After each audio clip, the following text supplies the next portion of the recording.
January, what am I talking about? February 5th.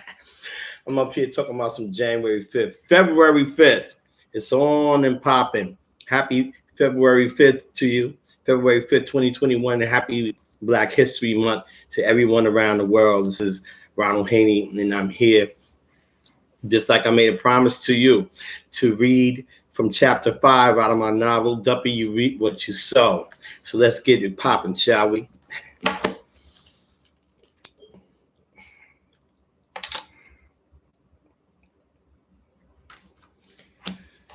Chapter 5 from DUPPY, You Reap What You Sow, a novel by Ronald Haynie.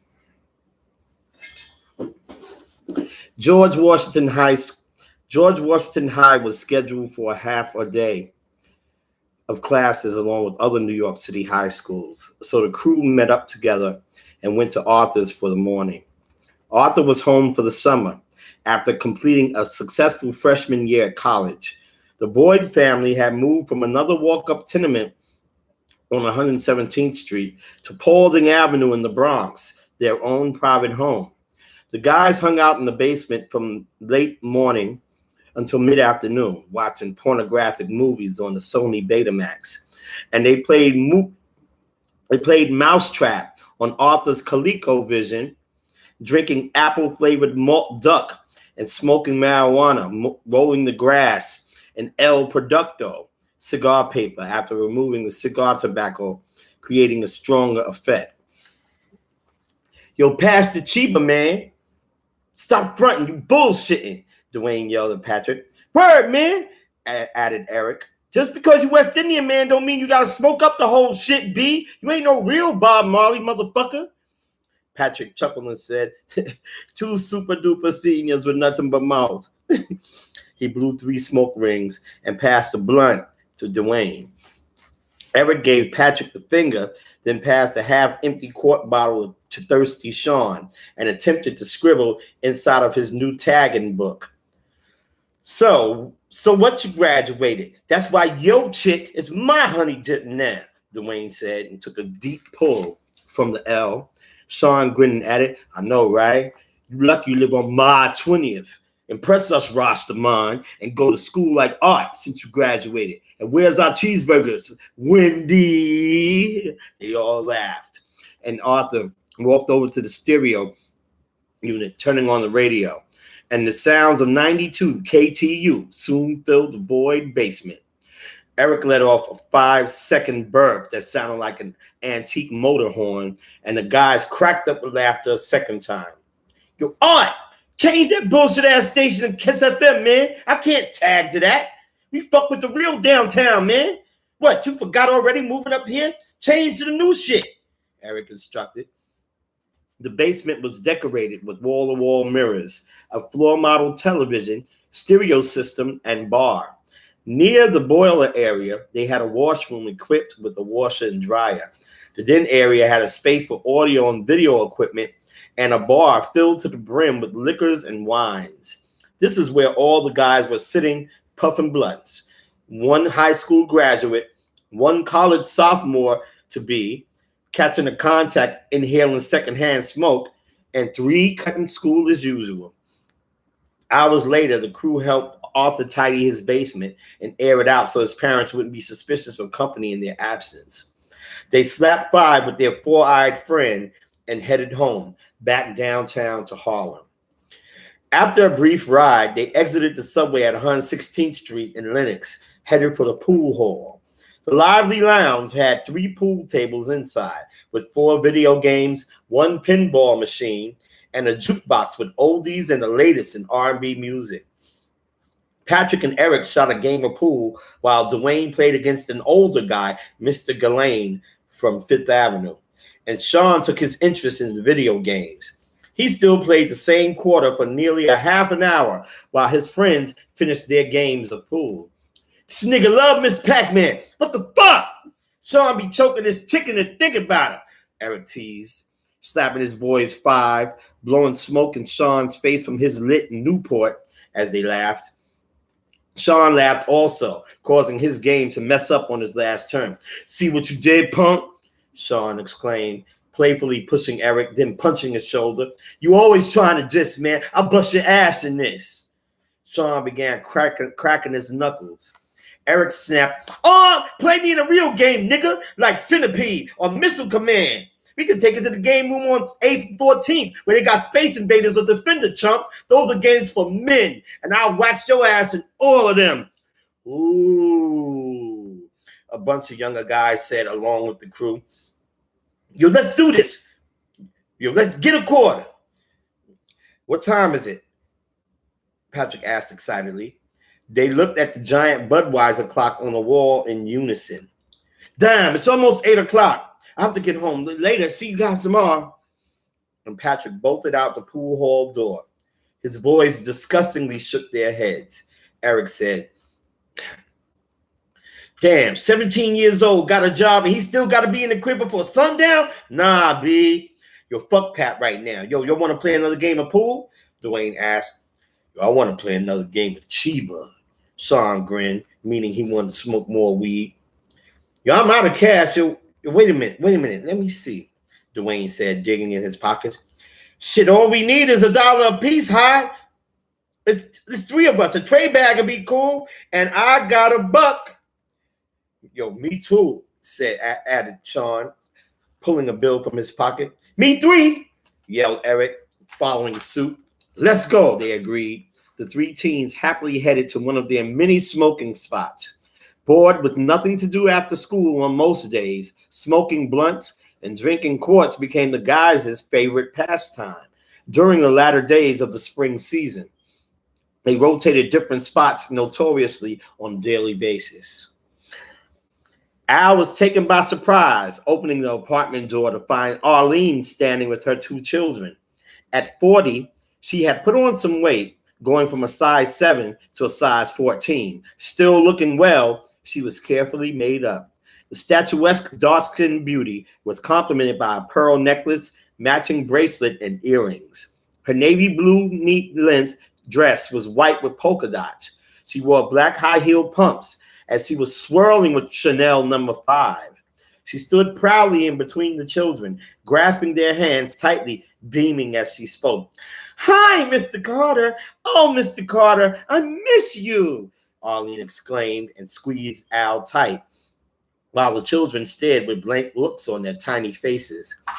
Al embraced his daughter's best friend tightly, like he never did before. I'm sorry I didn't call first, but me and the kids just came from visiting one of my girlfriends over on 13th Street. Do come in. Come right in, Al said, backing into the apartment. Arlene, I'm so glad to see you after all this time. I know that ain't little Tanisha growing up so nice and pretty. Y'all go on up front. He motioned them towards the living room. Arlene and the children entered the familiar living room that she left behind years ago. Nothing had changed. Everything was in the same place. The couch, the coffee table, dining room table and chairs, old-time stereo with 8-track tape player, the tiny 13-inch black and white TV resting on top, and the wall unit filled with pictures next to the window. She was amazed at the timeless den she played in with Gwenny, babysat Gwenny's son after her tragic passing, partied with others. The place never changed. She walked over to the wall unit. Nisha, look at you and me, Arlene said, showing off a 3x5 framed photo. Oh, wow. Mommy, they have our picture here too? Arlene nodded. So where's mine? Asked little Dante. Because Mommy ran out of yours, but we'll get some more. She smiled, kissing him on his forehead. What you say, Arlene? What's cooking? Ha, I fumbled. My fault, people. What you say, Arlene? What's cooking? Phone company doing you real good. You looking good, smelling good, Al yelled, hobbling up the hallway. Mr. Carter, like I said, I had to come by. I haven't seen you in a long time now. How's everything? She paused and stared at Al's swollen jaw, which had slowly begun to heal, the bluish tint finally blending in with his caramel complexion. And Al saw her staring at his face, so he instantly focused his attentions on to the children. Sit down, sit down. Go on, kids. Y'all want something to eat or drink? Felt like some pig feet and pinto beans in the pot tonight. Y'all want to watch a little TV? Entertaining company was a dead issue in his home these days, and to have Arlene and the children visiting was a true joy for Al. He became more excited because of company. She sat on the couch with the kids. Actually, I hadn't planned on staying too long, but I had to say hi. Where's my godson? Huh? Where's baby Al? Oh, he out running the street, Al began. You ain't seen him, have you? Man, oh man, me and baby Al the same height. Matter of fact, baby Al might be taller than me now because I'm shrinking. Let me get y'all some Kool-Aid. This here May is a hot one, and I know y'all are thirsty walking up all those steps.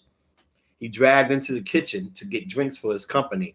Mommy, we supposed to be home before 9. Michael Jackson coming on TV tonight. Tenacious whined, tapping her mother's thigh. Oh my God, that's right, Mr. Carter.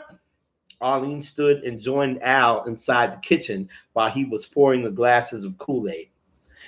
But those kids are thirsty, Arlene. They need something to drink, and so do you. Hey, what's your boy's name? Dante. Dondi? Daisha, Dante, come in here. Arlene passed them their glasses of Kool-Aid, then sipped from hers. Al grinned. See, I knew y'all was thirsty. Y'all not gonna visit with the old man for a while. I could use the company. Well, I promised to get the kids home by 9. Besides, I'm still parked over on 13th, and I need to get back to my car. I'm not trying to get nobody's ticket. I checked the signs, but Mr. Carter, we just came downtown to see how you were. Arlene felt sorry for Al. He had no relatives she knew of except his aunt and Dwayne. The other relatives from Illinois and Michigan remained estranged from his life. His reason for living seemed to diminish like a majority of senior citizens. Walking with a limp, voice becoming feeble, wearing glasses, he wasn't the same stern, loving, funny man she knew from her childhood on 117th Street. She sighed. Mr. Carter, me and the kids are going to come by again. We was just shopping downtown, stopped by Howard Johnson's in Times Square. We stopped by our friends on 13th and we came by here. They're going to drive me crazy if I don't get them home in time to see Michael Jackson on TV tonight. He going to be on TV tonight? Yeah, I think it's something special about Motown Records with Diana Ross and Michael Jackson supposed to be getting back together with the Jackson 5. Well, y'all can look at it here. My TVs work. If y'all get too tired, y'all can stay. Y'all can have any bed. And he rambled on about them staying the night, seeming extra lonesome. Arlene wondered if she made the right choice in visiting her godson and his grandfather. Deciding that she did make the right choice and wanted to ease tension, she asked about his relatives and attempted humor. She asked, Mr. Carter, you should be at the show. Don't you have family out in Detroit? And when you going to get a color TV? That's the same TV you had since I was a teenager. Since I say me and Maddie was going to raise baby Al and we ain't need no help, seemed like they got mad with me. And you know none of my sisters ever got along with my wife. Nowadays, I hear from them once in a while, those who left. And don't you worry about that TV right there. It still played good enough, Arlene. If it ain't broke, don't fix it. You heard that saying before plenty of times, didn't you, Arlene? Well, me and Maddie had that same TV in that there living room since 1967.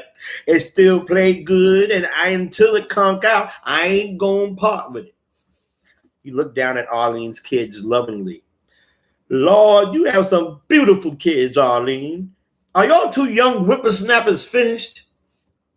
The children gulped down the rest of their drinks and nodded, with young Dante speaking up. What's a whippersnapper? I don't know what that is. His young face submerged in confusion. What's a whippersnapper? I'll tell you what a whippersnapper is. It's a snapper. Whipper. Al yelled, tickling Dante. The youngster giggled while Arlene and Tanisha both smiled at the sight of the old man tickling their kin. Well, time to tell Mr. Carter good night. Now give me those. Arlene took the empty glasses from the children. Al and his company re-entered the living room with his guests sinking into the worn couch. Now, Arlene, you know how I feel about that Mr. Carter jazz. You know you was always like a daughter to me. If you like my daughter, then that makes little Nation Donald here my grandkids. Arlene laughed. Tell him your name, honey. It's Dante. Who? Al asked, bending down to hear. Dante. Oh, Dante. What did I say? Donald. Oh, I'm sorry, son. My hearing's starting to go. You know, Arlene. See, Arlene, a man is built up like a horse. Longer they live, some gonna give. Oh, snap, Mommy. Mr. Carter raps. You should be on Hot Tracks, said Tanisha. What's that, sweetheart? Al asked. Arlene added, well, that's this show that shows music videos that comes on after the 11 o'clock news on Friday nights. I think on Channel 7. They show all the latest record videos, rap songs, and whatnot. I don't like the kids to be up too late, but being the show comes on Fridays, I don't mind. I know baby Al must look at it. Please stay a while, Arlene. I could fix y'all something. Al pleaded. We ate. I told you that. Is everything all right, Mr. Carter? She never knew him to beg for visitors or to ask his guests to stay overnight. Al's disposition was absolutely regal, and he begged no one. Something unusual was happening in the apartment, and Arlene vowed to investigate when the time was right. I promise I'll come by over the weekend if nothing comes up. I promise. She stood and began to rub his back, and he jerked away hatefully. Oh, you ain't got no time to fool up with old people. Y'all just forget about us old timers, and you youngins just go on about your business. Mr. Carter, don't think that way. I said I'll be back. I promise. I'll bring the kids back with me. I mean, we'll shoot the breeze. Who knows? Maybe we can go for a ride. Wherever you want. Al wouldn't bend. Arlene was like everyone else. When you get old, nobody wants to be bothered with you. You're just there taking up space like an old hunk of trash. Oh, come on now, Arlene. You know you ain't coming to see me. I am, she whined. And I'm bringing Dante and Nation with me, and we're going to take you wherever you want to go. And stop saying you old. You're not old, Mr. Carter. Then what I am out in? I'm going to be 73 next month. 37 is more like it with your handsome self. I always said Gwenny father is a handsome man. Her flattery began to win him over. Al began to soften up, feeling less bitter about his aging. Okay, I'll look for y'all this weekend, he said, digging in his pockets. You need gas money? No, thank you anyway. Say goodnight to Mr. Carter, kids. Ah! Yelled Al, stopping the kids short. Now, y'all look at here. I don't want to hear the words Mr. Carter come out these babies' mouths. They're going to call me Pappy, just like my other grandson. He probably gave $2 a piece to the children. Thank you very much for listening to Chapter 5 out of Duppy, You Reap What You Sow. In order to purchase the novel, you have all of the directions to do that. If you're interested, hopefully you are in the description box. You'll be able to get this novel, and in order to get it autographed by me, the description, it's in the description on how to do that too. So I guess this video will go over to IG. You can follow me on Instagram. I'm Ronald Haynie over there. You can follow me on Facebook. I'm Ronald Haynie over there. And I'm on Twitter. We got to catch up with it. But anyway, just checking in with you for February the 5th. It's a Friday night. Boom, boom. I don't own those rights. But anyway, I own these for the novel Duppy. You reap what you sow. Until next time, tomorrow, if the Almighty spares my life, I'll be reading to you from Chapter 6 of Duppy, You Reap What You Sow for February the 6th. And again, happy Black History Month to everyone, okay? Every day, It's Black History. You already know what's up. All right.